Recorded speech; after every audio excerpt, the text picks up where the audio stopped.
गणेशाय नमः। ओम सरस्वते नमः। Good morning students, good afternoon, good evening. मैं आपका दोस्त अनिल शर्मा, मैथ्स वाला।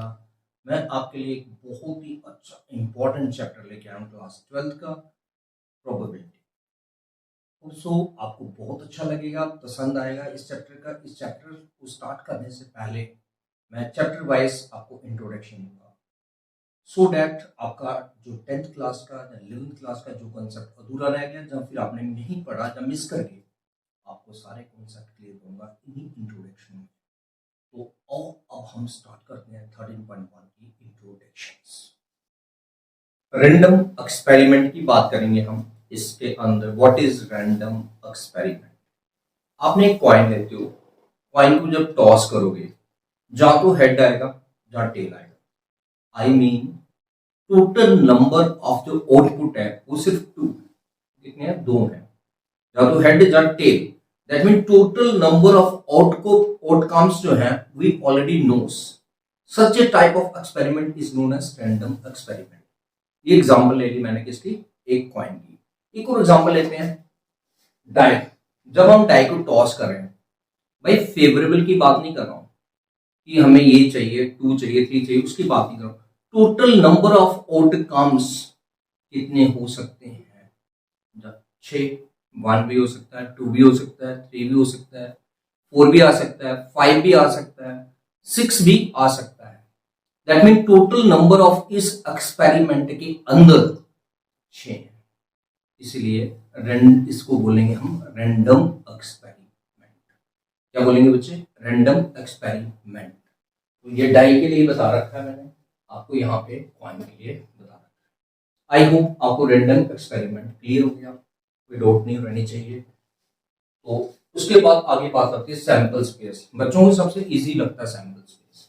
सैंपल स्पेस जब आपने एक डाई को फेंका, रैंडम एक्सपेरिमेंट कर रहे हो, डाई को फेंका, क्या क्या आ सकता है? 1 भी आ सकता है, 2 भी आ सकता है, 3 भी आ सकता है, 4 भी आ सकता है, 5 भी आ सकता है और 6 भी आ सकता है। ठीक है, तो देखिए 1 आ गया, 2 आ गया, 3 आ गया, 4 आ गया, 5 आ गया, 6 आ गया। इसको बोलेंगे sample points. 1 2 3 4 5 6 are called sample points. एक कर्ली ब्रैकेट में इसे हमने बंद कर दिया, जो सैंपल पॉइंट्स, तो पॉसिबल आउटकम्स हैं, total number of possible outcomes, उनको बोलेंगे हम सैंपल स्पेस में। जब आप एस के साथ डिनोट करेंगे सैंपल स्पेस को और कर्ली ब्रैकेट के अंदर क्लोज करेंगे, इसको बोलते हैं सैंपल स्पेस। और जब हम इसी डाई को, 2 डाई ले लेते हैं, उसको टॉस करते हैं। मान लो पहली डाई पे 1 आ गया, फिर दूसरी फेंकी, दूसरी पे भी 1 आ गया, क्या बना? Sample point 1 1। सिमिलरली फर्स्ट पे 1 आया, सेकंड पे 2 आया, फिर फर्स्ट पे 1, सेकंड पे 3, फर्स्ट पे 1, सेकंड पे 4, फर्स्ट पे 1, सेकंड पे 5, फर्स्ट पे 1, सेकंड पे 6, एंड सिमिलरली फर्स्ट पे सेकंड, फर्स्ट सेकंड पे 1, फिर फर्स्ट पे second, and so on like that. अब आप ये भी कह सकते हो 2 डाई डिफरेंट डिफरेंट टॉस की, 2 डाइस को डिफरेंट डिफरेंट टॉस किया, या फिर एक ही डाई को 2 बार टॉस किया। बात सेम है, लिखने में प्रैक्टिकली डिफरेंट हो सकती है कि एक डाई को 2 बार फेंका या 2 डाई को 1 बार फेंका, लेकिन मैथमेटिकली जब हम इसके सैंपल स्पेस ड्रॉ करेंगे तो वो ऐसे बनेगा आपके सामने। This is called sample space when 2 dice tossed. Sample space when 2 dice are tossed. And the same way when 4 head tossed, 4 coins tossed, 4 coin toss करेंगे। आप ऑलरेडी पढ़ चुके हो 10th में, 11th में, फिर भी आपको एक छोटी सी रिवीजन करा रहा हूँ कि जिन बच्चों को थोड़ा दिक्कत है वो क्लियर हो जाए। ये एस के साथ डिनोट करेंगे, इसको कर्ली ब्रैकेट में इनक्लोज करेंगे। ये sample space when 4 coins are tossed, or you can say sample space when a coin tossed 4 times. बात सेम है। Sample space when a coin is tossed. Sample space when 4 coin tossed at a time. I hope ये दोनों चीजें आपको clear है. What is random experiment and sample space. चलते हैं next. अब 3 डिफरेंट टाइप्स के इवेंट्स आ, बहुत ही ज्यादा इंपॉर्टेंट है, बहुत ही ज्यादा. जब भी आप प्रोबेबिलिटी करोगे, क्वेश्चंस करोगे, प्रॉब्लम्स करोगे, आपको ये 3 बातें बार बार परेशान करें और इन तीनों बातों को अपने गहराई के साथ सोच के समझ के सीखनी है. एक पहला नंबर आ गया equally likely events. Equally likely events, equally likely events क्या होते हैं? फॉर एग्जांपल, मैंने एक कॉइन को टॉस किया, उस पे जहां तो हेड आ सकता है, जहां फिर टेल. हेड आने का चांसेस भी 1/2 है, क्योंकि अगर मुझे फेवरेबल, मेरा टोटल नंबर ऑफ आउटकम्स 2 है और फेवरेबल क्या है, हेड आना चाहिए, तो प्रोबेबिलिटी ऑफ हेड कितनी, 1/2. And the same way probability of tail निकाली, वो भी कितनी है, 1/2. फेवरेबल 1 है, टोटल 2 है, तो टेल आने की प्रोबेबिलिटी भी कितनी, सेम. जिन वो इवेंट्स जिनमें प्रोबेबिलिटी हर एक इवेंट्स की, यहां 2 की एग्जांपल ली, चाहे 6 की हो, चाहे 10 की हो, चाहे 50 की हो, चाहे n की हो. मैथ में तो n तक जाना होता ना, आगे पढ़ोगे हाई क्लासेस में. उनकी सबकी प्रोबेबिलिटी अगर इक्वल हो, such a type of events are known as equally likely events. क्या बोलते हैं बच्चे से, इक्वली लाइकली इवेंट्स. आपको याद रहना चाहिए, जो मैंने अभी आपको हेड एंड टेल वाली एग्जांपल, जब भी कंसेप्ट आए, रात को 2 बजे भी जब नींद खुले तो कोई पूछे what is equally likely events, आपके माइंड में फटाफट स्ट्राइक करना चाहिए. हेड की प्रोबेबिलिटी 1/2 ली थी सर ने, टेल की 1/2 ली थी, और दोनों की प्रोबेबिलिटी इक्वल थी, so that's why these are called equally likely events. Clear? कुछ सिंपल सी बात है, कुछ ज्यादा मुश्किल नहीं है. उसके बाद नेक्स्ट चलते हैं हम म्यूचुअली एक्सक्लूसिव इवेंट्स. डिसइवेंट्स इवेंट्स भी कहते हैं इसको, और इनकम्पेटिबल इवेंट्स भी. म्यूचुअली एक्सक्लूसिव इवेंट्स वो इवेंट्स हैं जिनमें कॉमन कुछ ना है. फॉर एग्जांपल, हमने एक डाइस को टॉस किया, प्रोबेबिलिटी निकालते हैं ऑड नंबर की, और एक ने प्रोबेबिलिटी निकाली इवन नंबर की. दोनों में कुछ even number and odd number में कॉमन क्या है, डिसइवेंट सेट है. आपने 11th क्लास में पढ़े होंगे. क्या जिन्होंने नहीं पढ़े कोई बात नहीं, कहने का मतलब दोनों की इंटरसेक्शन जो है वो 0 होनी चाहिए, 5 होनी चाहिए, कोई चीज कॉमन ना हो दोनों में.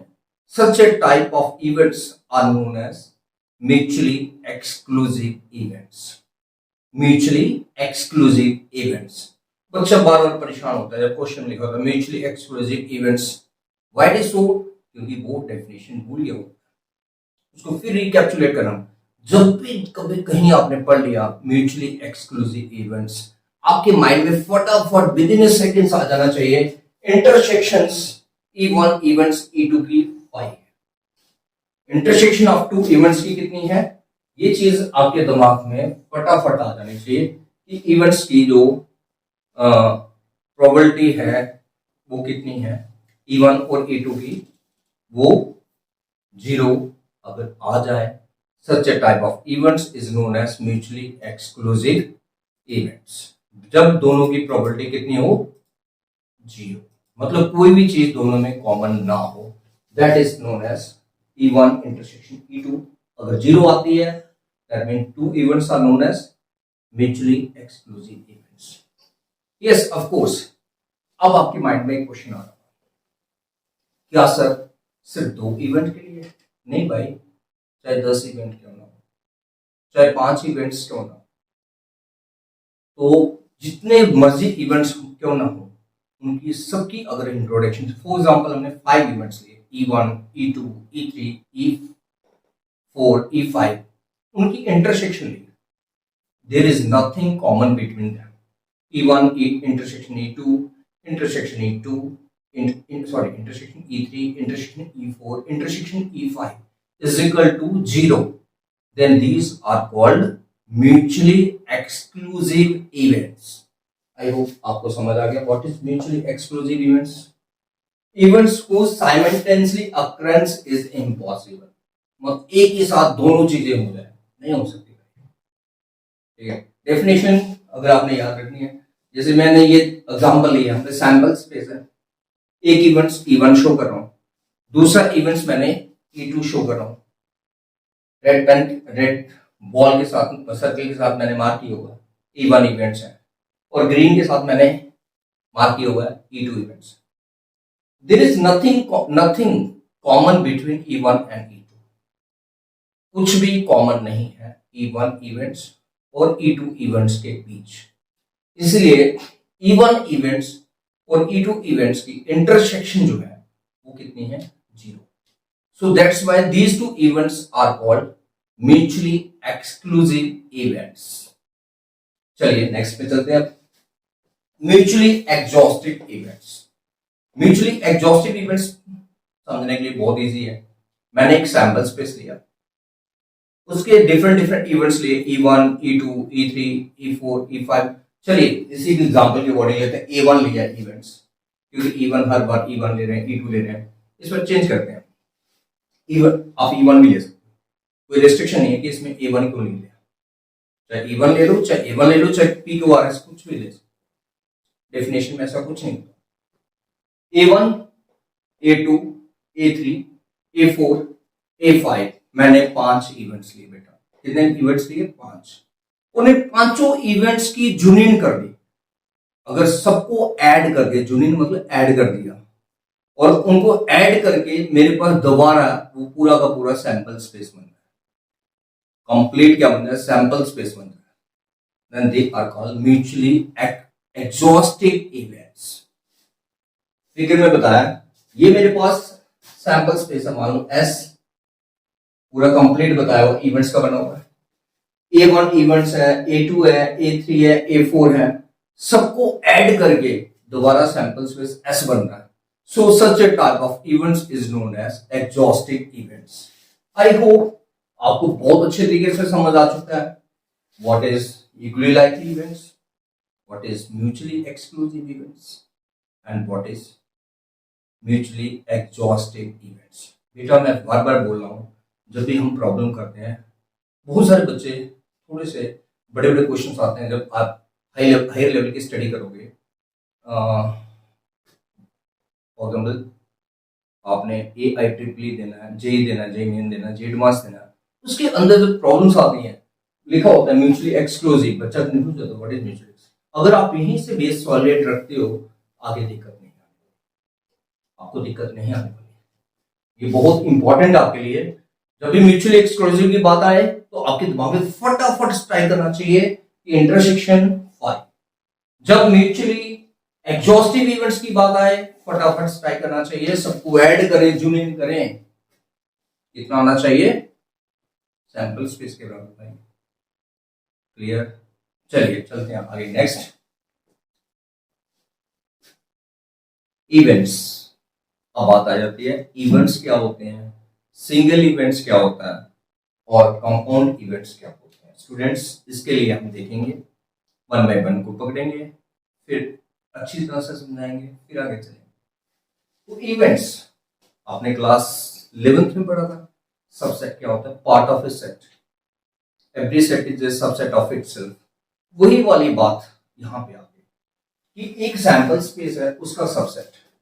मान लेते हैं मेरे पास ये सैंपल स्पेस है, फॉर एग्जांपल S मेरे पास सैंपल स्पेस है।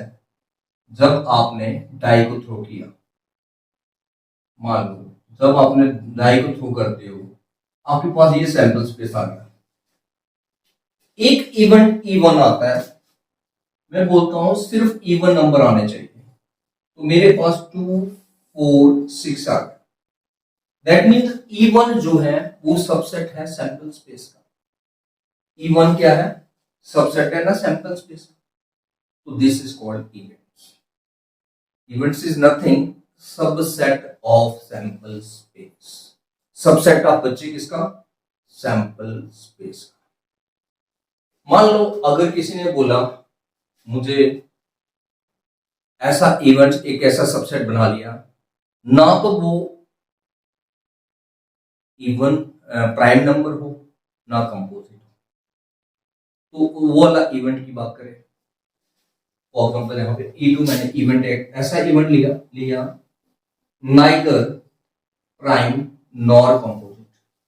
वन, एक ऐसा सबसेट जिसमें सिर्फ एक ही सैंपल पॉइंट हो, such a event is known as single event. Such a event is known as single event. Clear?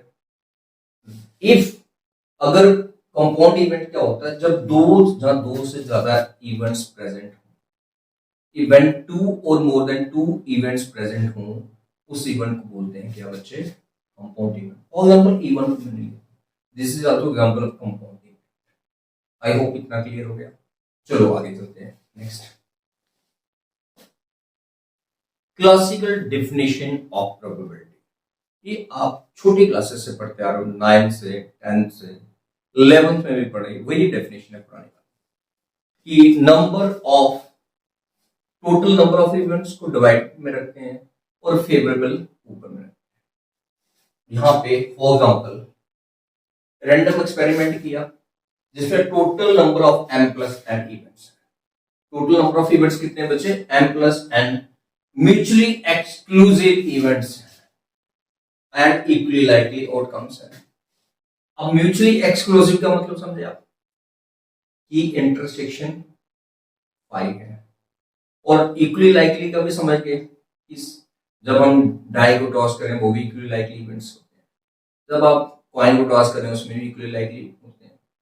तो यहाँ पे दोनों बातें आती हैं क्लासिकल डेफिनेशन में कि जब हमारे पास इवेंट्स m और n है, mutually likely event, mutually exclusive events हैं और साथ में इक्वली लाइकली आउटकम्स आ रहे हैं, तब out of which m is favourable. मान लो फेवरेबल आउटकम कितनी है? m, और टोटल नंबर ऑफ आउटकम्स कितनी है? m plus n। तो प्रोबेबिलिटी क्या निकली m की?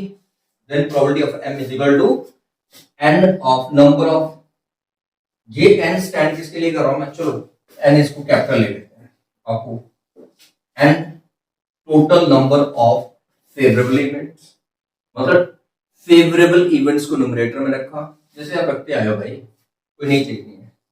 One total number of outcomes is called a probability, और इसी को कहते हैं क्लासिकल डेफिनेशन ऑफ प्रोबेबिलिटी। कभी पूछ ले आप छोड़ के मत आइए, बस लिखिए कि व्हाट इज रैंडम एक्सपेरिमेंट होता है mn total number of events हैं और जिसमें म्यूचुअली एक्सक्लूसिव इवेंट्स हैं और साथ में इक्वली लाइकली इवेंट्स हैं, out of which m is favourable, जिसकी आप प्रोबेबिलिटी निकाल रहे हो, देन प्रोबेबिलिटी ऑफ m की क्या होगी?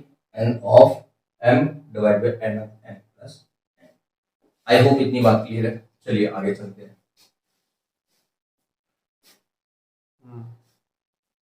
Conditional probability, very most important topic, first topic of class 12।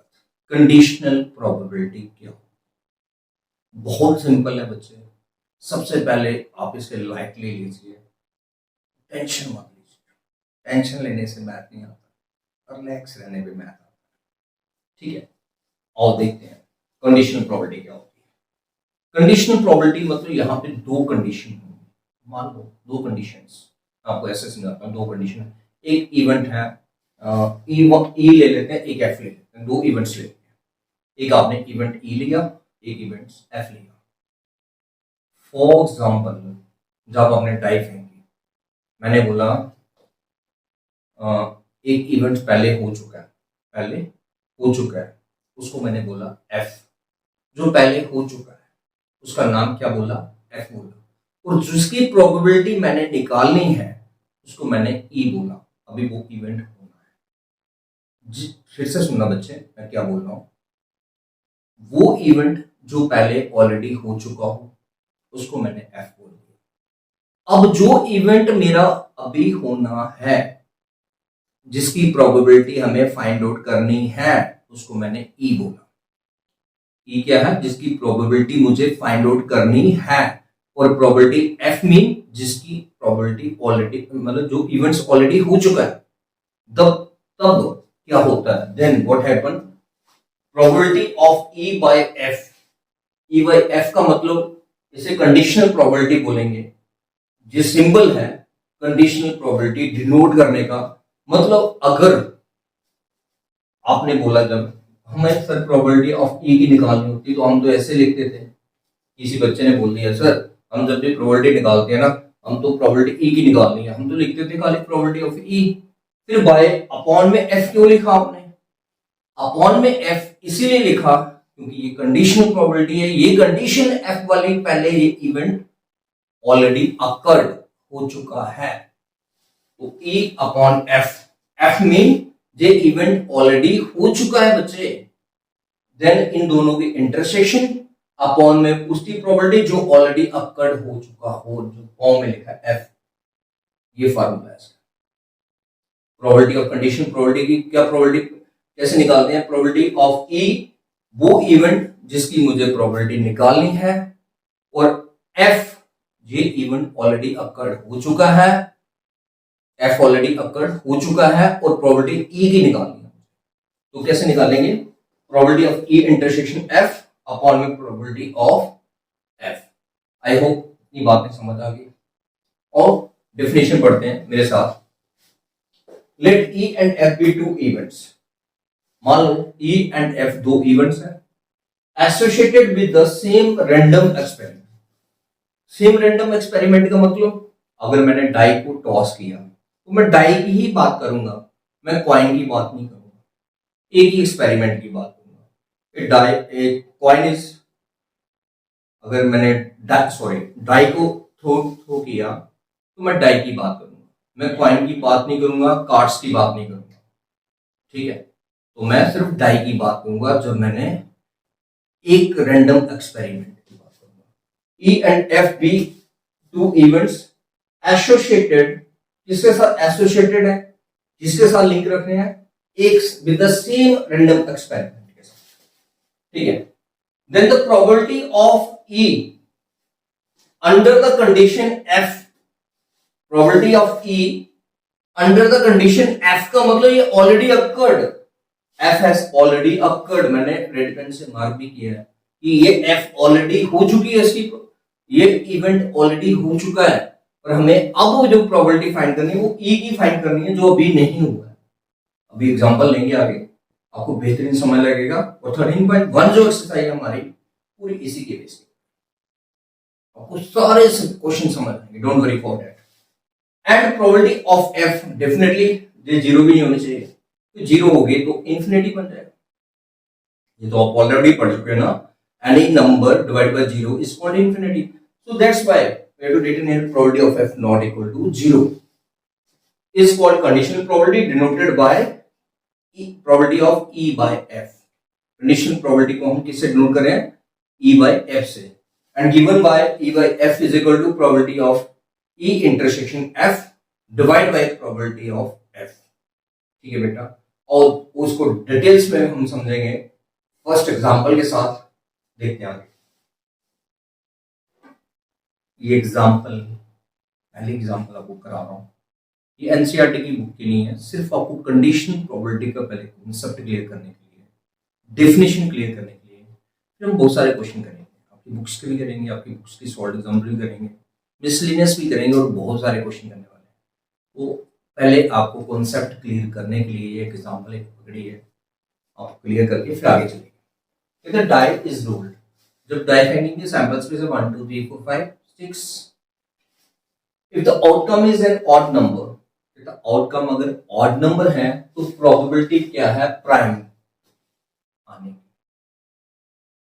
अब इसके अंदर सबसे पहली बात हमें ये जानकारी होनी चाहिए इवेंट ई कौन सा है और इवेंट एफ कौन सा है, क्योंकि आपको पता है अभी मैंने आपको थोड़ी देर पहले probability of E upon F, जिसे आप कहते हैं प्रोबेबिलिटी ऑफ ई, जब एफ इवेंट्स ऑलरेडी अकर्ड हो चुका है, is it given by probability of E intersection F, और ये प्रोबेबिलिटी ऑफ एफ जो एफ इवेंट्स ई से पहले ऑलरेडी अकर्ड हो चुका है। हमें प्रोबेबिलिटी किसकी फाइंड करनी? ई की, लेकिन कब फाइंड करनी? जब एफ इवेंट्स ऑलरेडी अकर्ड हो चुका है। ठीक है बेटा, आप इसमें पहचान करनी है ई कौन सा है, एफ कौन सा है। जो बच्चा इतना पहचान कर ले, इतनी जानकारी ले ले क्वेश्चन से कि ई इवेंट्स कौन सा, एफ कौन सा, उसको क्वेश्चन कोई भी मुश्किल नहीं लगने वाला, उसको बहुत मजा आने वाला है। तो जिसकी हमें प्रोबेबिलिटी फाइंड करनी है ना, एक राज की बात बताने जा रहा हूं, जिसकी हमने प्रोबेबिलिटी फाइंड करनी है कंडीशनल प्रोबेबिलिटी के अंदर, उसको हम ई बोलेंगे। मतलब कहने का यहां पे लिखा what is the probability, what is the probability that it is a prime. मतलब जो प्राइम वाला है ना, इसको हम ई बोलेंगे, इवेंट्स ई बोलेंगे।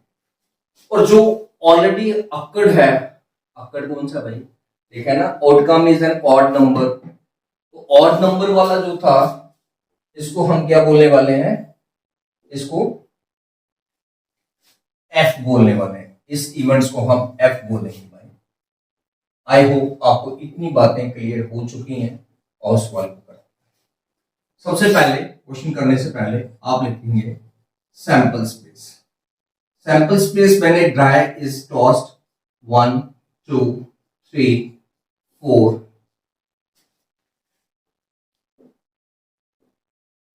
1, 2, 3, 4, 5, 6 इतने ही आउटकम्स आते हैं ना जब डाई को टॉस करते हैं। 1 आएगा, 2 आएगा, 3 आएगा, 4 आएगा, 5 आएगा, 6 आएगा, है ना। वो सैंपल स्पेस आ गया। अब इवेंट्स ई रखा मैंने जब मेरे पास प्राइम नंबर, तो प्राइम नंबर वाले क्या होंगे बच्चे, इसमें कौन कौन से हैं, 2 है, 3 है, 5 है। इसका मतलब एन ऑफ ई कितना आया, 3 आ गया। तो प्रोबेबिलिटी ऑफ ई कितनी आ गई, निकालने की जरूरत नहीं वैसे, ऐसे, ठीक है।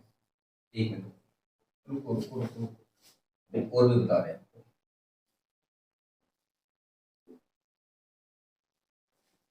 अब इवेंट एफ क्या है, एफ की बात करेंगे बच्चे। एफ इवेंट जो है आपके पास odd number, odd number events F है। F events is equal odd number कौन से आए, 1 है, 3 है, 5 है। This is event F. और प्रोबेबिलिटी ऑफ एफ वो तो चाहिए, ठीक है ना। प्रोबेबिलिटी ऑफ एफ कितनी है, निकाल लो। तो फेवरेबल 3 है एफ में और टोटल 6 है जो सैंपल स्पेस में होते हैं। ये तो आपको पता ही है ना, छोटी क्लासेस में पढ़ते आ रहे, 1/2 होगी प्रोबेबिलिटी।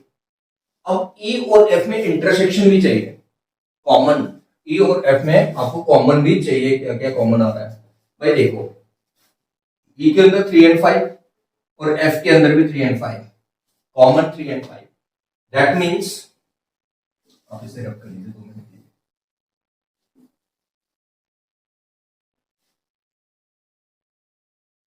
ई इंटरसेक्शन एफ, क्योंकि फॉर्मूले में इसका काम आने वाला है इंटरसेक्शन एफ का। कौन कौन से इवेंट्स हैं, 3 and 5, 3 and 5। आई होप ये बात भी आपको क्लियर होगी। अब probability of E intersection F, N of E intersection F कितने हैं, 2 elements and total 6 element. That means probability is 2/6, 1/3। इतनी बातें तो क्लियर है, ठीक। अब आप लिखेंगे वही बात, we know that formula probability का जो आपको मैंने पहले डेफिनेशन में पढ़ाया था। वी नो दैट बच्चे probability of E by F, मतलब probability of E event E जब एफ ऑलरेडी अक्कड़ हो चुका है। अब आपको बिल्कुल समझ आ रहा होगा इसमें कि एफ ऑलरेडी अक्कड़, ई वाला केस, ई जिसकी हमने निकालनी है प्रोबेबिलिटी ऑफ प्राइम नंबर की, है ना। अब बातें क्लियर हो रही हैं, थोड़ी थोड़ी कॉन्सेप्ट क्लियर होते जाएंगे आपको। Probability of E intersection F और divide by probability of F करेंगे, ठीक है बेटा, यहां से क्लियर है। इंटरसेक्शन की प्रोबेबिलिटी अभी आपने निकाली 1/3, 1/3 बेटा, 1/3 लिखेंगे इसमें, 1/3, ठीक है। और प्रोबेबिलिटी ऑफ इसकी एफ की कितनी है 1/2, 1/2, और ये बन गया आपका 2/3 is the right answer. I hope आपको ये एग्जाम्पल समझ आई हो। हम ऐसे बहुत सारे एग्जाम्पल्स क्वेश्चंस करेंगे।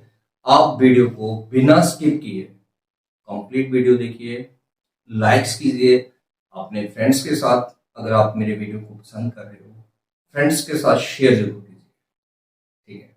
अब इतना जरूर कीजिए कि शेयर जरूर कीजिए, तभी आपका एक share mean that gives to me respect, ठीक है। मुझे कुछ भी नहीं आपसे मांग रहा हूँ, खाली एक शेयर कर दो, लाइक कर दो, सो डैट मैं आपके लिए और अच्छे अच्छे नए वीडियोस लेके आऊँ। अभी अगले वीडियोस में बहुत अच्छा लेक्चर इसके आगे कंटिन्यू करने। Thank you, have a nice day.